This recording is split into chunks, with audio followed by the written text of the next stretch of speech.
বন্ধুরা, এবার ভারত শত্রুদের ভালোভাবেই জবাব দিতে চলেছে, কারণ খুব শিগগিরই ভারতের হাতে আসছে 5G ফাইটার জেট। হ্যাঁ, ঠিকই শুনেছেন। যেমন আমাদের ফোনে থাকে 2G, 3G, 4G, 5G, তেমনি যুদ্ধবিমানেও থাকে প্রজন্মভিত্তিক প্রযুক্তি। আর এবার ভারত সরাসরি পা রাখছে 5G যুগে।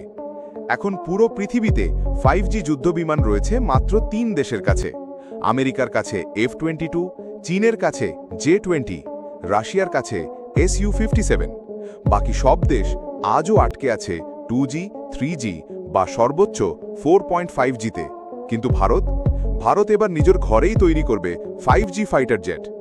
এবার আসল খবর, টাটা অ্যাডভান্সড সিস্টেমস আর আদানি ডিফেন্স সিস্টেমস মিলে তৈরি করবে এই সুপার অ্যাডভান্স বিমান।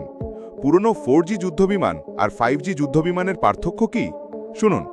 5G জেটে আছে গেমের মতো ঘোস্ট মোড, যেটা শত্রুর রাডার থেকে নিজেকে সম্পূর্ণ অদৃশ্য করে ফেলতে পারে।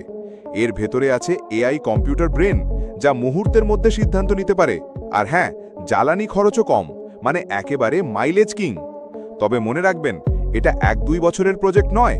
এই স্বপ্নকে বাস্তবে আনতে লাগবে প্রায় 7 বছর। কিন্তু সবচেয়ে বড় কথা হলো, শুরুটা হয়ে গেছে, আর এই শুরুই ইতিহাস বদলে দেবে। তাই লাইক, শেয়ার আর সাবস্ক্রাইব করে দিন, কারণ এই খবর মিস করার মতো নয়।